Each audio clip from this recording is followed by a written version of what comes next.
Welcome to the most listened to golf in the world, the Fairways of Life show, on air, online, and around the world, with the most candid interviews,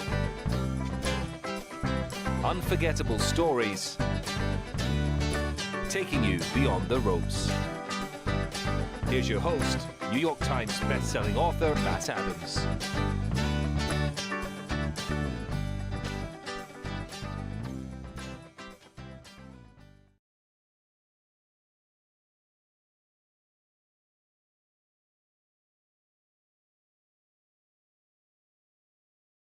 World Tour. So Europe was a light because you had Rory back in Ireland trying to compete for his National Open. And what did Rory do? He does what Rory does. So started out kind of slow, in fairness, right?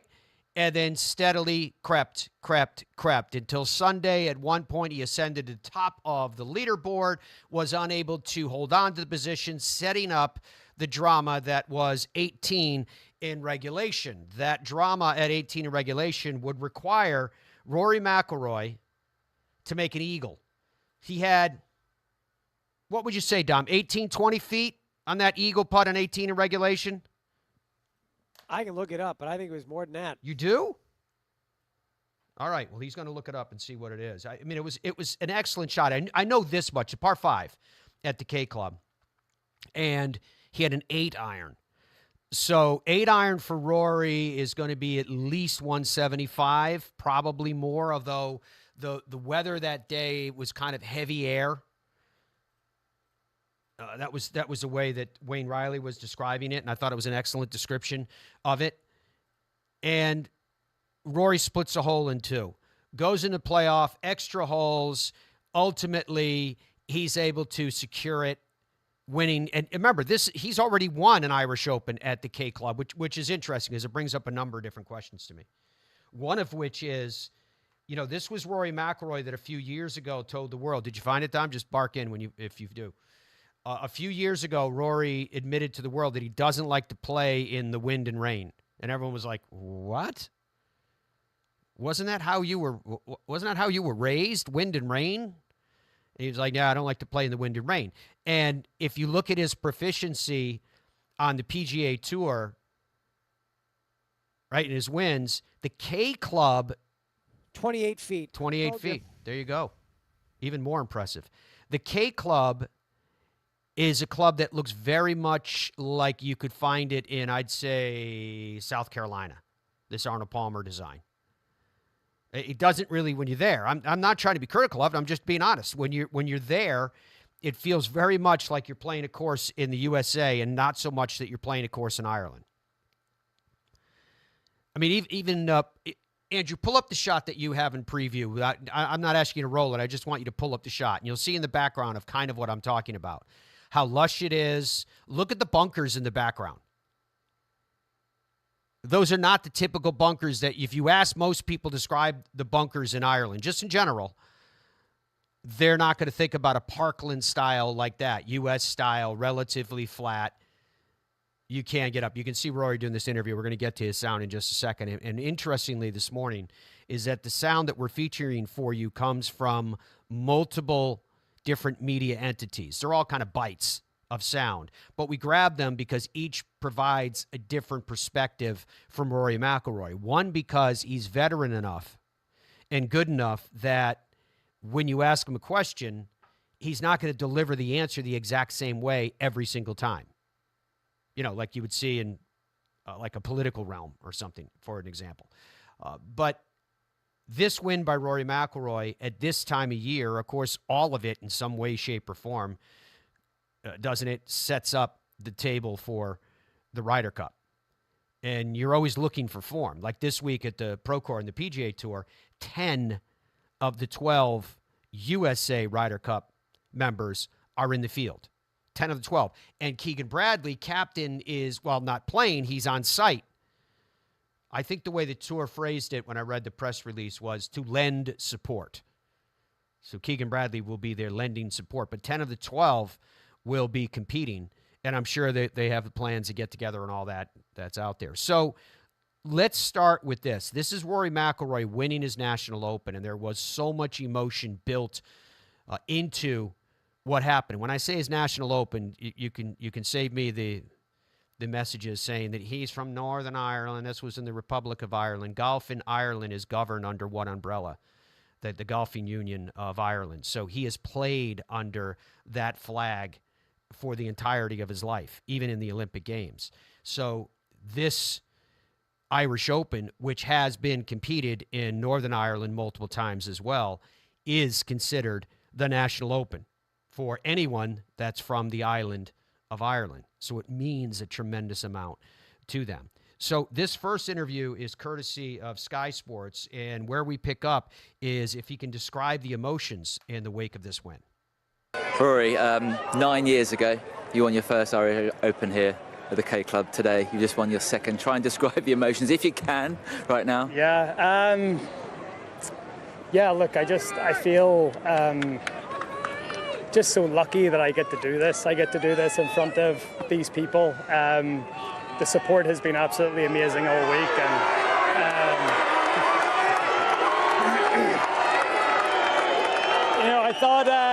I thought it was going to be a nice homecoming. Obviously, coming home with the green jacket and all that, but this has been absolutely incredible. This has exceeded all of my expectations, and just so happy I could play the way I did this week for all of them and get the win. Didn't get this at Augusta, did you? No, I didn't. This is hopefully be getting a bit of it in a few weeks' time at the Ryder Cup. But this is it's absolutely incredible. I love coming home. I love playing in this atmosphere, and these are moments like this. These are the things you're going to remember. Well after your career's over, and this is a really special day. I could ask you about the putt on 13. I could ask you about the tee shot on 15 that stayed dry. The putt on 18 in regulation. In your career, have you ever felt a moment like that? I don't think so. I had a putt on the last green last year at RCD to force a playoff with Rasmus, and it just missed on the high side. So felt like it was a little bit of a redemption. And I hit it, and I wanted to just be aggressive with it, and but such a cool moment, such a cool feeling for that to go in, and that gave me a chance in the playoff. And the playoff, the way the 18th was playing today, it just felt like it was a case of who was going to blink first, and Joachim hit a per second shot in on that playoff hole, and that opened the door for me, and just so happy to be able to win my second Irish Open. Just talk about the crowd once again, because I saw you there, looking to the crowd there. I saw you look back at them running down the fairway. How did that make you feel? There's some running towards this way. It's I feel very fortunate because there's probably very few golfers in the world that get the support that I get when I go home. Maybe John Rahm in Spain.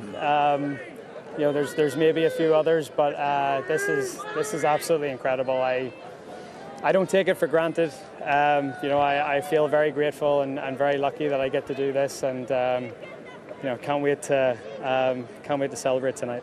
You said to me at the start of the week that you felt this year was almost complete already, apart from the Ryder Cup, which is coming up. Yeah. This week now, how much more complete and fulfilling does it feel? It does. I mean, to do what I did earlier in the year, and then to come home and win my National Open, that's no matter what happens for the rest of the year, that's a pretty cool year. Like 2025 is going to go down as one of the best, if not the best, in my career. But as I said, we're not finished yet. I've got a big week next week at Wentworth, and then obviously everyone's looking forward to the Ryder Cup. But I'm just so happy my game's in good shape. I feel like I'm playing well, and that excites me for what's coming up. Rory, many congratulations on Irish Open. Win number 2. I think you might be celebrating for quite a long time tonight. Thanks very much, Rory. Well Thanks played. so much. Thank you. That is Irish Open win number 2 being referenced there. And the other one, as I mentioned to you, took place right where he won this one at the K Club. He's had other close calls. He's played well in other Irish Opens. He referenced last year when he just grazed the hole that would have forced a playoff against Rasmus Højgaard, who incidentally is on that European Ryder Cup team. And he mentioned the Ryder Cup, unprompted, frankly, but he mentioned it, 2 or 3 times in that interview alone. It is interesting that coming into this Ryder Cup, how I don't know what to call it, confidence or bravado or a combination thereof, carefully planned comments in the media where Rory is being very confident that Europe is going to win this. He said it multiple times and in multiple different settings, including the message that he sent to the GB&I Walker Cup team, which, incidentally, congratulations to the USA Walker Cup team. They won convincingly when it was all said and done after the Sunday afternoon singles. So Rory also spoke with RTE. Now, he's going to be familiar with Sky for the most part, but RTE is a little bit different because RTE is a national radio service of Ireland. And it's an opportunity, again, to kind of touch on these emotional subjects. Obviously, any win's going to be emotional for a player, but in particular, if a player is winning their national open. And so we pick up on that with the RTE with Rory McIlroy, where the first comment and reaction therein is just about how special a day it ended up being. Yeah, really special. Yeah, just the support of the crowds out there and just playing in that atmosphere, especially coming down those last few holes, knowing what I needed to do and having the crowd sort of spur me on. Yeah, incredible day. That eagle putt on 18 to get into the playoff is probably going to go down as one of the coolest moments of my career. You obviously had to chase it somewhat overnight. Not the start you wanted initially, but a really good response. Yeah. Yeah, we sort of teed off in that little squall. It was raining, and I hit that chip shot on one that just came out really, really fast because of the moisture on the ground. And yeah, not the ideal way to start. But as you said, I responded well. Birdied, I think 3 of my next 4 holes.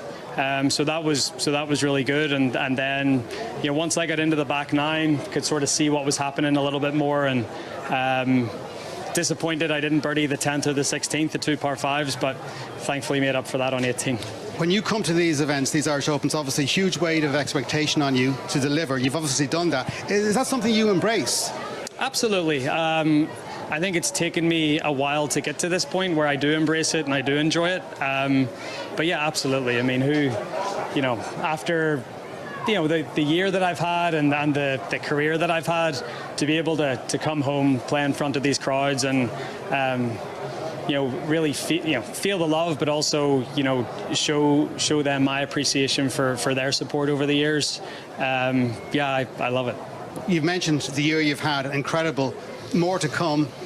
Wentworth obviously coming up, but yeah. Ryder Cup at the end of the month. I mean, it could be an exceptional year for you. Yeah, we'll cross that bridge when we come to it. But yeah, I've got a big tournament at Wentworth next week. This has went a long way, and in the race to Dubai, and just giving myself that little cushion again. Next week's another opportunity for that. But yeah, as you say, the Ryder Cup, and I'm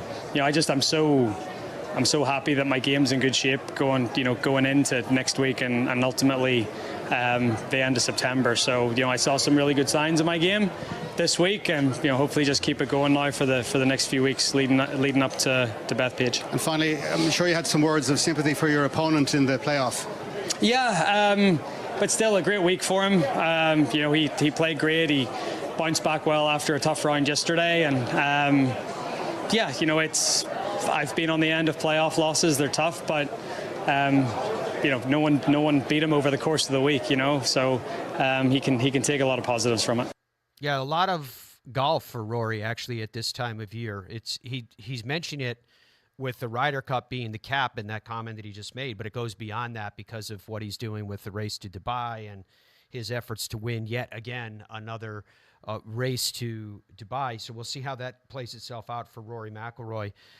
He also spoke with, I'll call it a podcast, but it's associated with the BBC called Off the Ball.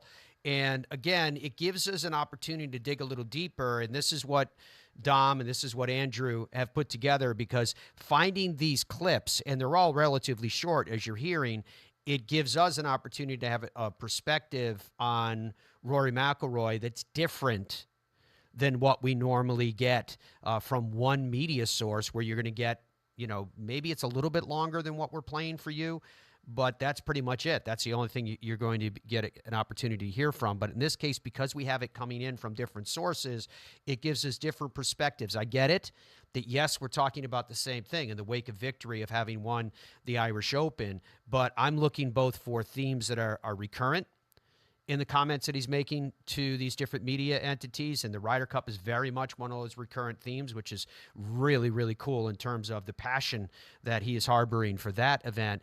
And also because it gives us opportunities, these perspectives, each one a little bit different. Like this one that's coming up, amongst those that he talks about is his caddy, Harry Diamond. And if you follow Rory and his career over the last few years, you know that he's gotten a lot of heat from a lot of people that has aggravated him, questioning his best friend, Harry, who we put on the bag a few years ago. Harry's a great player in his own right. And people say, well, he needs a more veteran caddy, et cetera, et cetera. Well, here's Rory McIlroy with the year that he's had this year. We're going to get into that in coming up here in a few moments to illustrate exactly what's going on, because it is a historic year by any measure. But in this case, we start with Rory McIlroy with how he was reacting to the way that the crowd just lit up with what he did from the finish in regulation through the playoff. Yeah, I needed to today. Felt like not birdieing 10 and 16, the 2 par 5s on the back 9. Felt like I'd let my chance slip a little bit there, but then was able to pull something out of the bag on 18 and make that eagle. And yeah, that moment will go down as one of probably the coolest moments in my career. So yeah, just an incredible week. Just the support, the atmosphere out there. Yeah, just absolutely amazing to play in front of those crowds, and even more amazing to get the job done in front of them as well. Nothing will probably ever top what happened in April at Augusta, but I don't think any golfer will have experienced what you experienced on 18 there. Can you talk through the putt and then the moments after the putt and the noise and the wildness of it? Yeah, just absolutely incredible. You know, I feel very fortunate that when I come home, I get the support that I do. I've had it twice this year, up at Portrush for the Open, here for the Irish Open. Yeah, I don't know if there's many other golfers that get the support that I do whenever they go home, and I certainly don't take it for granted. It's incredible. I struggled with it a little bit earlier on in my career, just with the pressure and the expectation, but I've learned how to embrace it and enjoy it. And you know, when I do it that way and I do embrace it, I think it brings the best out of me, and I can really ride that wave of momentum that the crowd gives me. And you know, that was basically what happened this week. It must be so special to have that impact on people. There was a video you probably saw yesterday. You threw a ball to a young girl beside the media tent and she's in floods of tears. Like to be able to have that positive impact on people is, how is it? It's amazing. I mean, just to think like a little random small thing of throwing a ball to someone, and yeah, just I don't know why, but the enjoyment that I give people because I play golf or the way I play golf for whatever reason. But as I say, I don't take it for granted. I know that not everyone gets the support that I do, and I feel very, very fortunate that I get to experience it. Hard to believe when you think back 12 months to leaving Royal County Down and maybe Wentworth the week after, and those disappointments and the questions that were being raised, the year that you've had since. Yeah, I know. But I think those were important. You know, the loss at the Irish Open, the loss at Wentworth, because of those is the reason that I'm having the year that I've had. So the more that you just put yourself in these positions and you give yourself chances to win, it's not going to happen all the time, but it's going to, you know, the more you put yourself in those positions, the more it's going to fall your way. And I just think I've got a lot of experience in those situations, and you know, I can just handle them a little bit better nowadays, and that's the reason that I'm picking up a few more trophies. And when we spoke earlier in the week, you spoke about Harry wanting a Grand Slam as well. You've given him a first Irish Open and, you know, a second Irish Open. Maybe a good way to start winning things a second time now, and the big ones. Absolutely. You know, I won a second Players this year, a second Irish Open, hopefully a second Wentworth next week. And then hopefully a second away Ryder Cup after that. So it would be a good time to start the seconds. Amazing, isn't it? Again, the insight that you're gaining from that, which is why we picked these particular cuts and went deep on them, is that Rory just told us that out of the rubbles of failing to achieve what you attempted to achieve is the reason why he's having the success that he's having now.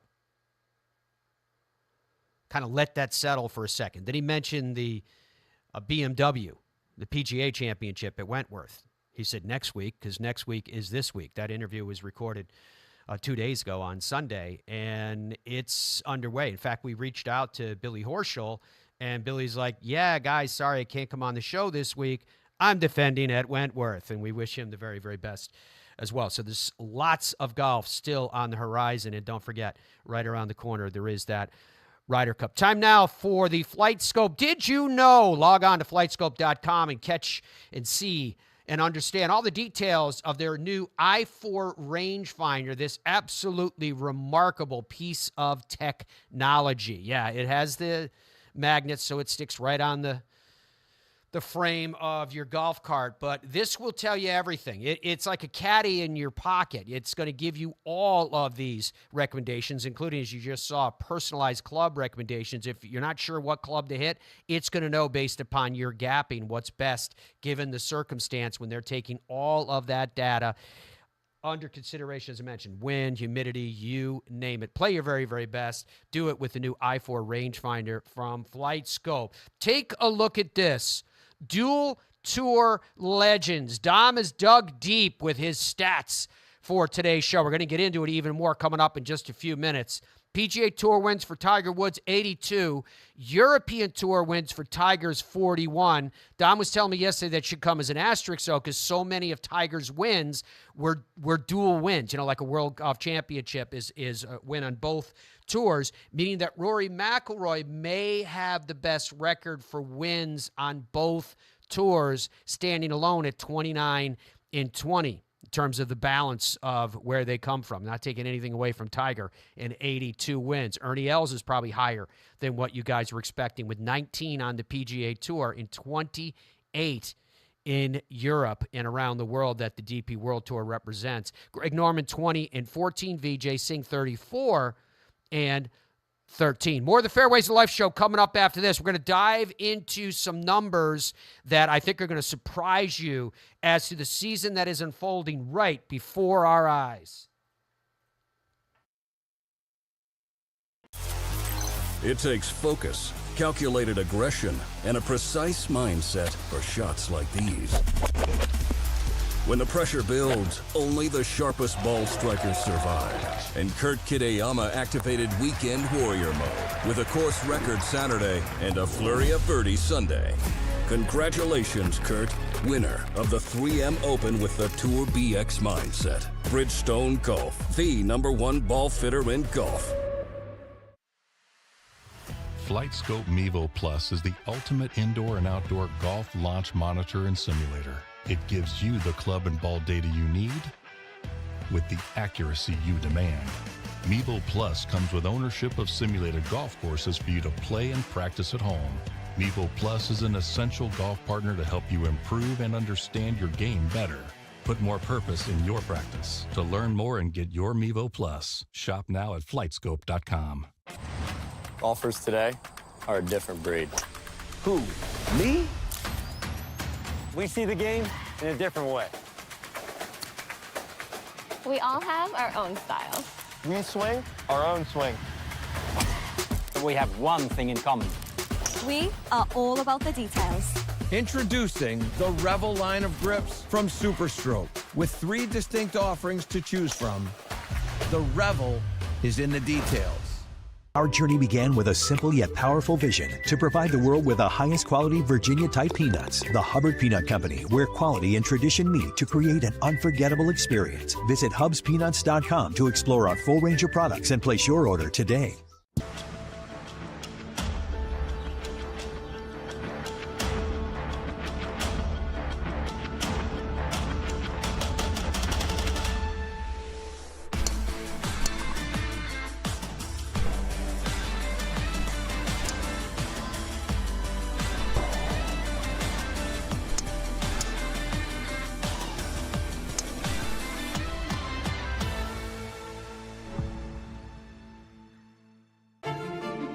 Middle market businesses are facing unprecedented shifts.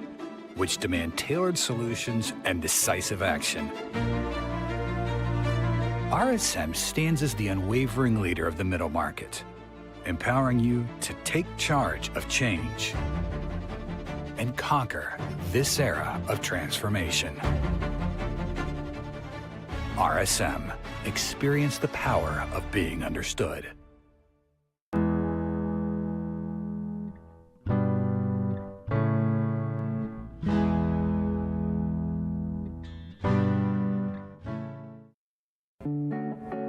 Log on to NewtonGolfCo.com and you can see why the Newton Golf Shafts provide you with everything that you need to maximize your game.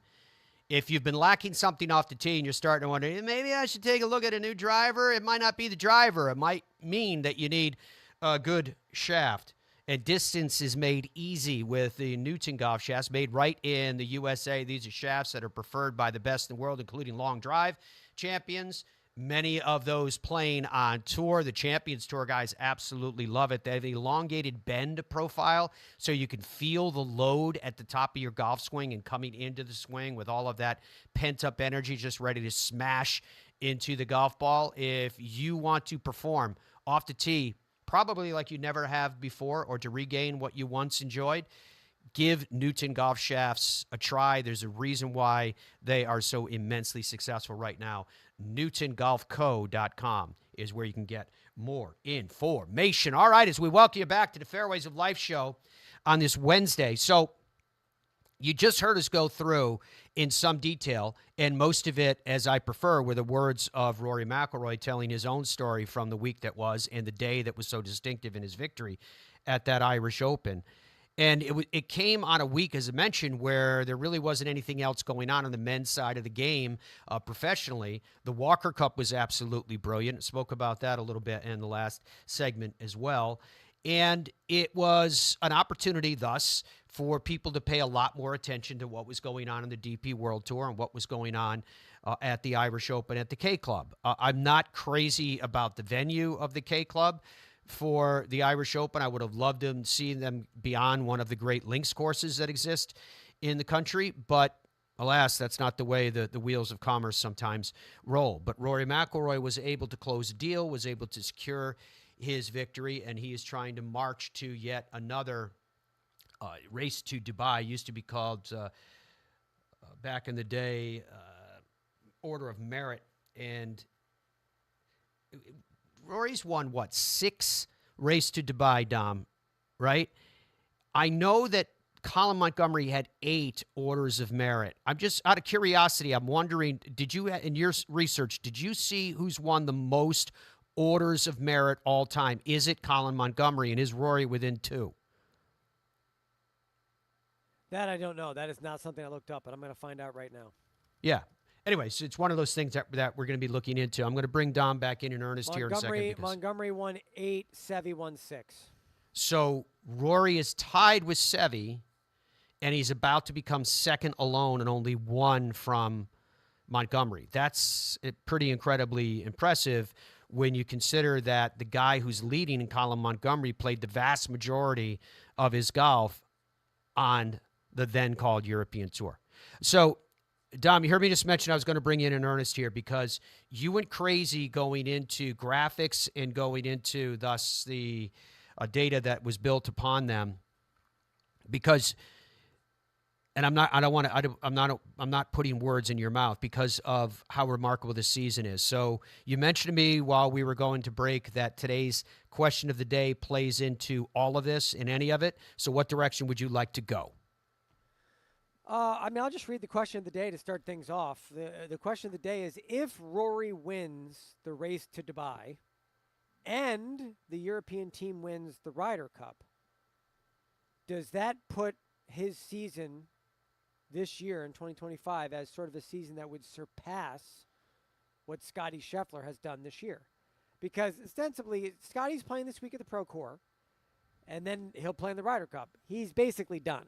He's not really going to play any more tournaments this year, whereas Rory will probably play in a handful more, plus the Ryder Cup, because the European Tour season just is a little bit longer, and it bookends up against the end of the the PGA Tour season a little bit, as Rory has done for many of the several past years. Now, right now, 69%, Matt, are saying yes, this would make Rory's season better if he wins the Ryder Cup and he goes ahead and wins the Race to Dubai, which, again, I couldn't get a definitive answer on this, Matt, statistically, but I don't know how he doesn't win the Race to Dubai. He's got a huge lead right now with that victory, plus he's got a Masters win. The points that he accumulates doing that, I think if he finishes in the top 25, the BMW PGA Championship this week, I think it might be enough to secure it. So I think it's a foregone conclusion a little bit on the Race to Dubai front.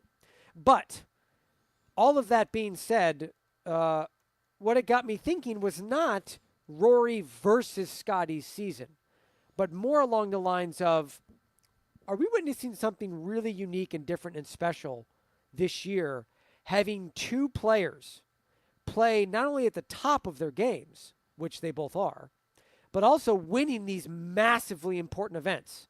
So they're not just, they have 3 wins each and they're just sort of sprinkling around the PGA Tour season. We're talking about major championships in playoffs, home opens, huge events these guys are winning, the Players' Championship. So I'm not sure which graphic you want to look at first, Matt, but there's a lot to unpack here, and it's really interesting to just discuss. Because, again, I don't want to look at this as Rory versus Scottie. I want to look at it as, are we seeing something this year that we've never seen in the history of golf? I don't have a problem going down that road, but in fairness to the question of the day, you deliberately went head-to-head with Scottie and Rory. And you said, but the question of the day is speculative because the season isn't over. All right, yet. but let's operate on that speculation. So, in terms of Andrew, do you have a graphic you can show me that shows the season of Scottie Scheffler and the season of Rory McIlroy to date? Because we're going head-to-head with these two and suggesting that if Rory, and when we say Rory wins the Ryder Cup, bear in mind we're talking about Rory's team winning the Ryder Cup, which is an important distinction. If we were going to nail that down even more, it might be a discussion of if Rory goes undefeated in the Ryder Cup and his team wins, or Rory has at least a winning record this year in the Ryder Cup and his team wins. There's a whole bunch of different ways that you could better define than a broad brush of saying if Rory wins the Ryder Cup. He's got 11 other people that he needs something from in order to pull off that. All right, so let's take a look at the two players side by side this season with the theory being floated out there in Dom's question that if Rory were to win the Ryder Cup, as it was phrased, then he would go on to win, say, the Race to Dubai. I would even throw in this week's BMW PGA Championship, the flagship event of the DP World Tour. Would his season eclipse that of Scottie Scheffler's? So in 2025, in 19 events, Scottie Scheffler, first of all, in 2025, 19 events, Scottie Scheffler has 5 wins, 2 majors, in 16 top 10s. And that doesn't count, obviously, this week. He's playing this week. He's one of 10 United States Ryder Cup players that are teeing it up this week on the PGA Tour at the Pro Tour. Rory McIlroy in 2025. In 18 events, he has 4 wins in 1 major and 10 top 10s. All right, so let's concentrate on Rory just for a second.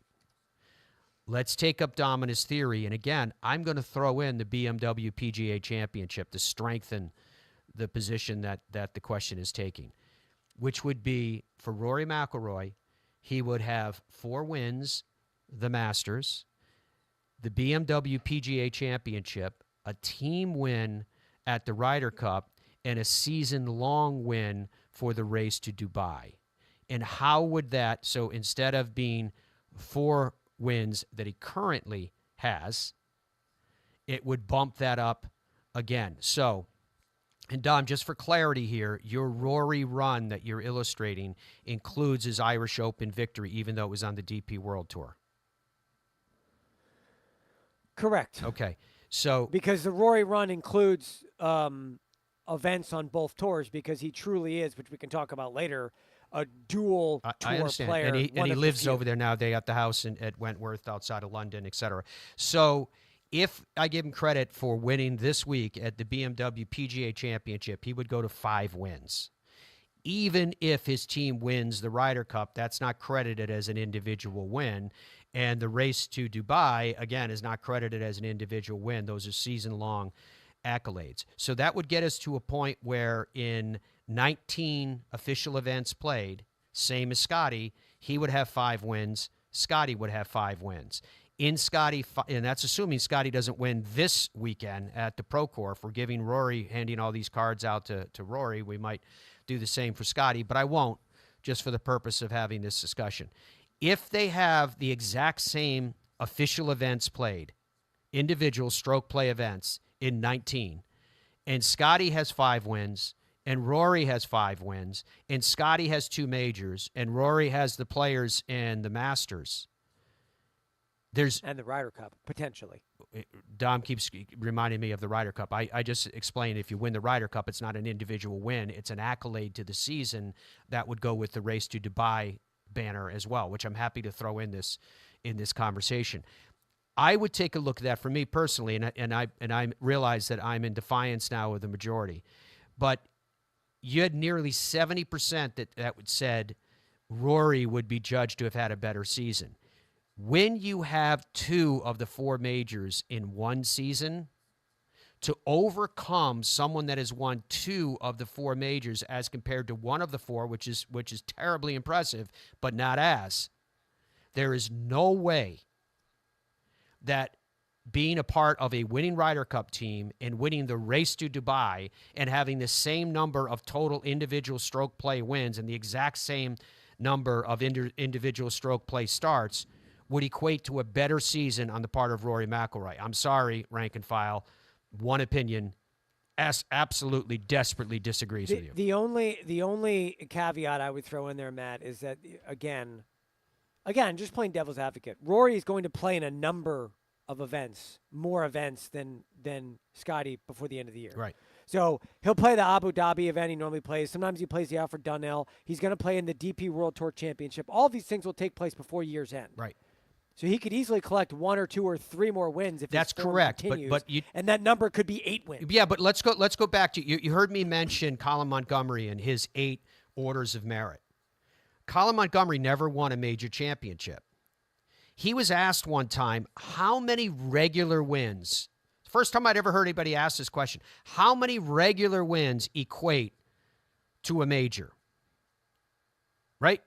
And I'm not suggesting that just because it came from him, it's as if it was handed down by the golfing gods, but it gives us some relevant gauge from players. How many regular tour wins, no matter what tour event it is, or in this case, what tour it's on, how many of those regular tour wins equate to a major? Because that's a whole nother conversation if we started to say, well, yeah, but if he wins the Alfred Dunhill Links, et cetera, et cetera, et cetera, is that really equivalent to a signature event now?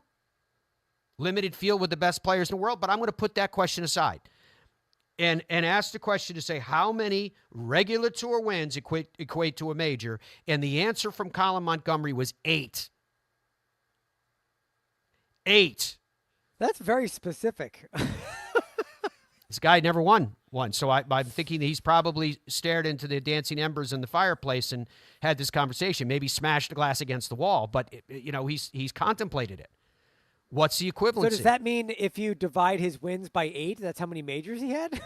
What's his total wins? We saw it on the chart before. You don't need to pull it up, Andrew. I want to go back to this comparative chart that you have. I don't think he was on that. Colin wasn't? No, not this one. No, Andrew, he's looking for the dual one. No, I don't think he was. No, I'm not looking for the dual. Andrew, you were doing right. I specifically said, Andrew, leave the comparative one up. I was asking you, Dom. You're looking for Colin Montgomery? He's not on this list. No, I know he's not on that list. I was asking how many wins on the European Tour Colin Montgomery has. He has 31. Okay, that you can divide by 8, and that's how many majors he feels like his wins were equivalent to. He's in the World Golf Hall of Fame. He has 3.8 majors. 3.8, so just under 4 majors. Solid. In term, he's trying to get a gauge. I wonder what a 0.8 major looks like on TV. I don't know. There's a rain out. Yeah. But I mean, in math, we'd always round up. So say he's won the It's equivalent of basically four majors. It's basically the now, Grand Slam. Now, having said that, as I say that to you, there are people right now that are spitting out their coffee and their tea and saying, you can't tell me that Colin Montgomery won the equivalent of 4 majors. That was his calculation that I was referencing, right? They're going to think it's a complete joke. And the reason why I'm bringing that up is not to denigrate Colin Montgomery's feeling about the value of a major against regular tour wins. It's to put the weight of a major on it. Because even as I'm saying that, but what's the weight of winning the Grand Slam, Matt? What's the value of that? That didn't happen in 2025. He concluded it in 2025. In fact, he took a big, long, pregnant pause in between. But there's got to be some extra weight on that. There's got to be extra weight on that. No, it's great for his career. His race to Dubai's are great for his career. Being a part of another winning Ryder Cup team, they're all great for his career. They're all accolades, perhaps, in the season in which he accomplished it. But the career Grand Slam was not done this year. The only player that's had all 4 professional major championship trophies in his mantle at the same time is Tiger. And he didn't get the credit that he deserved for it because it didn't come in the same calendar year. Rory's is separated by more than a decade. So what I'm saying is, if I couldn't have been more liberal in how many wins I was giving Rory in the next few weeks, and if you want me to throw a couple more on top of that, I'm happy to do it. But even if I do that, you're going to get to 6, maybe 7 wins compared to 5 wins for Scottie Scheffler that included 2 majors. And those other wins cannot overcome 2 majors, even though Rory has won. That's what I'm saying. I just don't see where this is a discussion about Rory having had a better season. There's no measure of that. So what's the survey coming in at right now? Your ranting and raving has made it much worse. How so? 75% are now saying yes instead of 69%. Are saying yes. What? Derek says I disagree completely, Matt. These people are all saying Rory. If Rory's team wins the Ryder Cup, and he wins the race to Dubai and possibly more events, the people are saying that he had a better year than Scottie did. No way. No way. Scottie won 2 majors. I'm just not buying it. And isn't Derek from Morocco? He is. All right. He says disagree, Matt. Danny says, sorry, Matt. My view, Rory has had the better year with or without the Ryder Cup win. He says. Where's how could that be? He has literally less weight right now. Oh, wait a minute. But your question gave him those other things, right? I just need to make sure. What are you asking? Read your question again. What is confusing about this? Because I believe that you gave Rory things he hasn't earned yet, and we're presuming that. Yeah, I gave Rory the race to Dubai because he's going to get that. And I did definitively say if they win the Ryder Cup. All right. He's going to win the race to Dubai. Yeah, I don't know if it's it's statistically I think it's locked down. I think you're right. Set, yeah. But it's over. And he's going to win that. And he might win another tournament because he's probably playing in 4 more, maybe. Right. And considering how well he's playing, I would argue that all 3 of the 4 he'll finish in the top 10. Go ahead, Andrew. Back up to our comparative. To at least win 1 more. Comparative charts again. All right. So you gave him the race to Dubai, and you basically gave him a team win at the Ryder Cup. No, I didn't. No, I didn't do that. I said if they win the Ryder Cup. Right. Is that enough? That's the only question. Yeah. I didn't add any victories. Well, that's what I'm saying. What I'm getting at is he has one less victory than Scottie Scheffler, even with your convoluted. Yeah, but you have people writing in. You're wearing U.S. tinted glasses, Matt. The pressure of Rory to win the Masters and the Grand Slam outweighs Scottie's majors. I'm just reading comments here. Well, they're dead wrong. 4 wins against 5 wins, and 2 of Scottie's 5 wins are majors. I don't care what country they're from. Okay, all right. I want to pivot a little bit. All right, go ahead. Andrew, can you go to the historic seasons graphic that I put together with you? Historic seasons graphic. Yes. Where I wanted to take this conversation, what I think is you're the one that asked the question of the day. Listen, where I wanted to take this is I think we're all missing the point. I think the point is this may be. How can you this accuse year. us all of missing a point when we're reacting to your question? Because you're making this about Rory versus Scottie. You made it about Rory versus Scottie. I was just asking a question of the day. That was not supposed to be a half an hour thing. Andrew, put the graphic back up. So what I'm trying to get across here is that everybody is missing the point. The point is, this may be one of the greatest seasons of golf that we've ever seen in our lifetime, full stop. If you look at these are the only, like if I went back like 25 years, and this is the best I could find in terms of having more than one player win more than one major, like they both have majors, and they're both getting 4 or 5 wins or more. For huge gaps in time, Tiger was winning 5, 6, 7, 8, 9 events a year. And other guys were getting, 2 wins. There might be another guy that had 2 wins or 3 wins. It's not frequent, especially in the last 25 or 30 years, that you have multiple players on tour winning 4 or 5 times each. Oh, okay. So let me see if I get this right. In 2005, Tiger Woods won 5 times. Tiger Woods won the Open. Tiger Woods won the Masters. Phil Mickelson won 4 times in the PGA Championship, so clearly Phil Mickelson had a better season that year. I just want to make sure I've got the template criteria correct. No, that's incorrect. Stay with me on planet Earth. Can we have a real discussion about this instead of yelling at me in the audience for being wrong about whatever is in your head? You're the one that made up that stupid question. No, I didn't do anything. I'm just doing my job. So 2014, 2016, you can see those graphics. I'll read them quickly for the radio audience. Matt just went over 2005. The next season is 2014-15. Jordan Spieth and Jason Day, they both won 5 times. They each won majors. Jordan won 2. In 2016-2017, Justin Thomas, Dustin Johnson, and Jordan Spieth all had multiple wins. Justin had 5 wins. He won the PGA. Dustin Johnson had 4 wins, and Jordan Spieth had 3 wins, and one of those was a major. Those were the only seasons, Matt, that I could find in the last 25 or 30 years where you had lots of, multiple players collecting piles of wins and major championships as part of that win. Yeah. And if you look at this year, you've got Rory and you've got Scottie doing the same thing, except I think the difference this year, Matt, which I mentioned early on, is that the wins that these guys are collecting are big-time blockbuster victories. Some of these wins in these historic seasons that are on your screen are sort of a traditional event. We're talking this year about guys winning Players, home open, signature events. Every event's a massive event. Mm-hmm. Rory's other event was the Pebble. I mean, these are huge events that these guys are winning. So I just feel like the pressure of that and the quality of the wins and the quality of the fields, and Rory's collecting the Grand Slam, and Scottie is having an all-time Tiger-like season.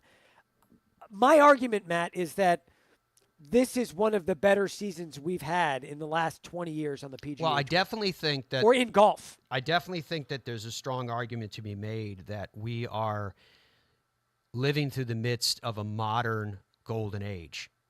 And, we've had this discussion before that one of the ways that you can judge...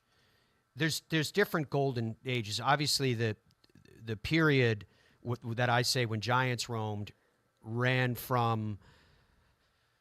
I'll define it roughly from 1962 to 1986. You can call that the era of Jack Nicklaus's major championships, but it also included the likes of, on the front end of that, he beat Arnold Palmer in a playoff at Oakmont to win the U.S. Open, his first major championship, all the way up to that improbable Masters championship in 1986 for Jack. But in between that, you had so many, and here's Jack Nicklaus with 18 major championships and 19 second-place finishes. He came in third another 9 times. And along the way, if you took that time frame and looked at proficiency and great play, you would have a massive percentage of players who eventually made their way into the World Golf Hall of Fame, right? That's the highest judgment of a player's career is whether or not they've been enshrined forevermore. And so that period was definitive. There are other periods before that. The early days from when you go from Francis Ouimet in 1913 winning the U.S. Open, and then in 1914 Walter Hagen wins his first major championship. The very young Gene Sarazen asserts himself only a few years later. That period, and very much defined ultimately, I believe, by Bobby Jones and the impregnable quadrilateral, the winning of the Grand Slam in 1930, was definitely, again, another golden age. And then the next golden age, while it's interrupted by the Second World War, was primarily defined by another triumvirate, and that was Ben Hogan and Sam Snead and Lord Byron.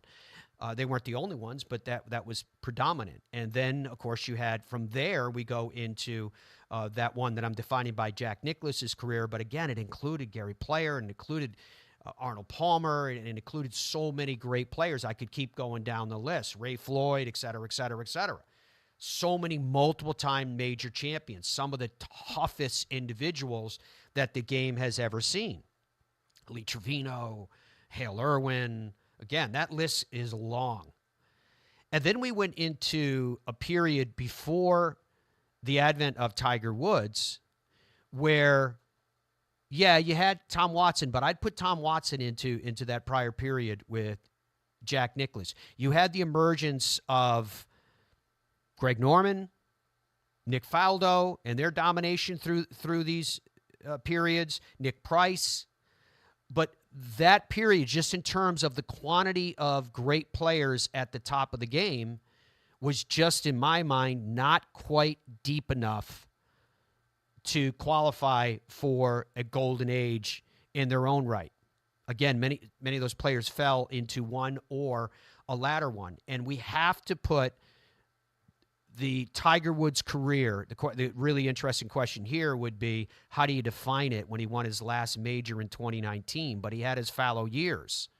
So for Tiger Woods, I would essentially define it by, and I could be convinced to move it one way or the other, but we know the starting point is 1997. It's just a question of where you end that golden era. 2010?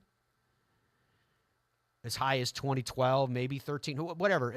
Again, that side of it is not quite as defined, because then scandals and injuries and all these other things started to take their hold. He still did what great champions often do, and he still gave us a flash of brilliance at the Tour Championship and then the following spring at the Masters, which was incredible. It was really neat that it happened for many of us during a part of our life that we can clearly remember, and we knew exactly where we were when. As it all happened. So that's again another period. And then we went through I believe kind of a lull where we were waiting for these new players to start to emerge. And I believe that right now we are sitting out now, the two tours splitting definitely interrupted where I'm coming from with all of this. Here it is, post-Tiger modern era, 3+ majors since 2013. Rory McIlroy's had 5. Brooks Koepka's had 5. Scottie Scheffler's had 4. Jordan Spieth has had 3. Right? That's where we are right now. So we're starting to get a look at a pattern where we have players that have won multiple majors, just like the big golden age where I said when Giants roamed, that would have been Jack Nicklaus's, which I think of all these different eras that I'm describing to you, the predominant era would have been that one because of the depth of the players at the top of these leaderboards. And I've described that era as a knife fight because it just was so intense, right? Not taking anything away from the others, but the depth of field, even at the top of the leaderboards, even during the eras of when Hogan and Snead and Byron Nelson were trying to beat each other out in the golf course. They just didn't have the same amount of depth. They had a lot of great players, but those players were so special in the game. That's what raised that era up individually. Well, what we're having now is we're having a tremendous amount of depth. And as I was saying to you, yeah, the current era hit a speed bump when the tours when great players from the tour separated. I don't know if that's a rift in terms of, I'm not talking about politics, I'm not talking about tours coming together, not coming together, any of that stuff. I'm talking about the players themselves now. I don't know if that's a rift that can be made up moving forward. In other words, what would it take to do that? Oh, it would take John Rahm winning another major or two, maybe more. It would take Brooks Koepka getting back into the mix again. It would take Bryson continuing to do his Bryson things. It would take maybe Jordan finding some form again, although I think there's a lot of people that are starting to doubt that we're going to see the magic that we saw in those early years of his tour experience and what he did. So for a lot of reasons, there's, despite the big picture, I'm going to call it the ugliness that took place with just pure competition between the two sides and insults levied back and forth and all that went into that ugliness that I truly hope that we're moving beyond, although it still leaves a lot of big questions unresolved. What I'm saying is I'm hoping we move beyond the mudslinging back and forth, the we're better than you because. We have seen very dramatic ratings increases across 2025. The question is why? I think even though I was vocally against the signature events, I didn't like a field 70, 80 players because golf to me has always been you eat what you kill. 70, 80 players, no cut, increased points. It kind of seemed like a rich get richer. It's easier to hold your position. It has had an impact on the Ryder Cup team because the Ryder Cup points are based upon money won, and money won is more in the signature events, et cetera, et cetera. All of it has a cascading effect. But as we were told it would, which I'll admit I doubted, the people have responded. They have responded to these fields that are top heavy. And the events have delivered. One of the events that was a standout to me, maybe it was because I was up there and I was hosting the world coverage of it, was the Travelers.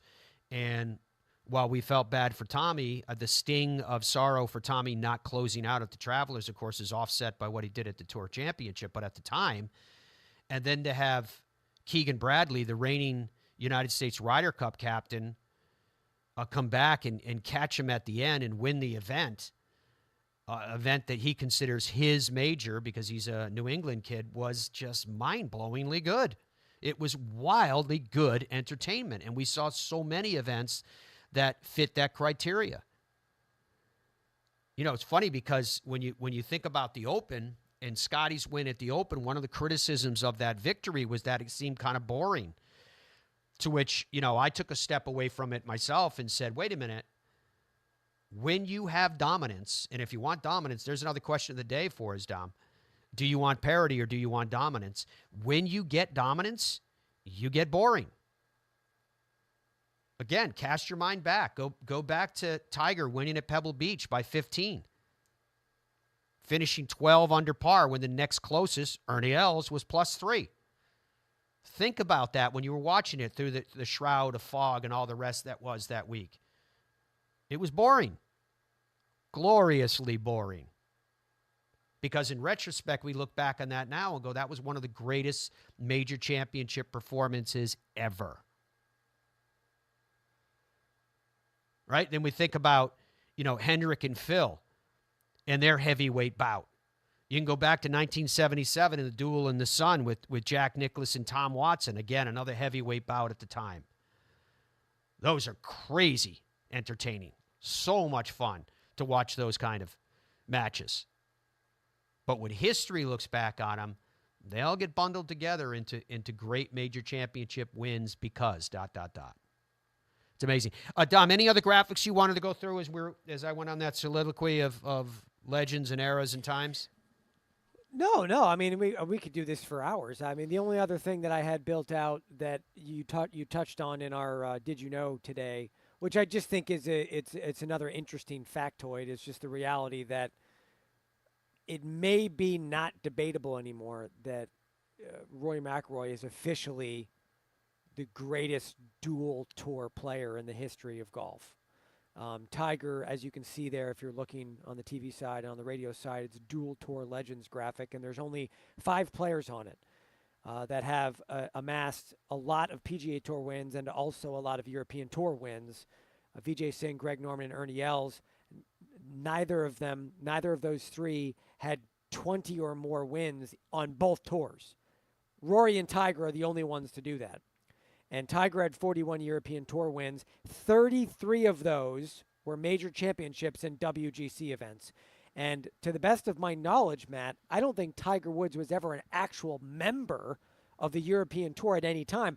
I don't think he ever won an Order of Merit or a Race to Dubai because he never took membership there. Rory's been a dual member and has maybe not every year, but as often as he can. I think there was a stretch there where he didn't, but 29 PGA Tour wins and 20 European Tour wins, and I fully anticipate with his age and his health, if he maintains those things, I don't know why he doesn't add to both those totals. Now, he might not end up with 50 and 50, but I think he's going to add to both those numbers, and I just think it's an interesting thing to discuss. I mean, to put it bluntly, would you agree with that statement that he is already like he's alone, right, on the mountain of both tours? Yeah, because you're looking at Tiger's 41 wins in what? 36 of those, if I remember the math. 33. 33 were either World Golf Championship events or major championships. So they really weren't what was then called European Tour events. They were he they were was co-sanctioned. never really a member of the tour either. So that would bring his net number, even though Rory has some cross events as well, in fairness, but he's a member of that tour, so you could make a different argument there. But yeah, in terms of straddling the tours, it probably is Rory. I mean, that's whole nother historic conversation to have, because Seve was the first player who really set out after Tony Jacklin. Tony Jacklin tried it, and it beat him up pretty good. And those were during the days of the kind of Mark McCormick philosophy of, to be truly an icon, you have to be a global icon. That's the reason why he brought Arnold Palmer across the pond to compete in the Open, and the concept of the modern Grand Slam between Bob Drum and Arnold Palmer, conceived on an airplane flying over the ocean. So Mr. Palmer would be arguably the first one, I would say, that would definitively fit that criteria. But the first from the at least English side was Tony Jacklin. And Tony Jacklin won majors, won the Open. He also won the U.S. Open. And so that was distinctive, and that meant a great deal. It wore Tony out mentally, physically, emotionally. There's no doubt about that. Not enough that he didn't deserve his entry into the World Golf Hall of Fame, and certainly not enough that he didn't redefine the Ryder Cup as we know it. He doesn't get the credit that he deserves for that, frankly. And we cannot wait next week to share with you the example of exactly what we're talking about. When I say that I like to hear from the players themselves, to hear from Tony Jacklin's words, yeah, we're going to share that with you in just a few days from now, in our kind of setup, getting you ready for the Ryder Cup and all that lies in store. But Seve tried to do it. He tried to do the 2 tours as well, and so that's a whole another conversation. But based upon the number of wins on the PGA Tour, Rory has had more of them than anybody else that tried to traverse both sides of the Atlantic in their playing career. And Rory's continuing to creep up with wins on the DP World Tour as well. And as Dom mentioned, he has more opportunities for the same in the year that remains. And now that he's living primarily just outside of London at Wentworth in the new house that they have there, I wonder if that means he's going to pop up more on the DP World Tour, or will he try to keep essentially the same schedule and just fly across the Atlantic in his big private jet whenever he can? It's one of the advantages of modern travel and having a lot of dough that you've won in an incredibly successful career. So it's fascinating stuff. There's no doubt about that. Speaking about legends, Ben Hogan Golf is back. You can log on to benhogangolf.com and check out all their new irons, check out their new woods, drivers, fairway metals, hybrids, their putters, their wedges with different grind soles depending upon what's right for you and the conditions you predominantly play in. I know how proud you'd be to play Ben Hogan golf equipment, and you should be proud because it is absolutely gorgeous, and it has all of the new technology to go with absolute artistry in that which they build. benhogangolf.com for more. Hope you guys have a great one.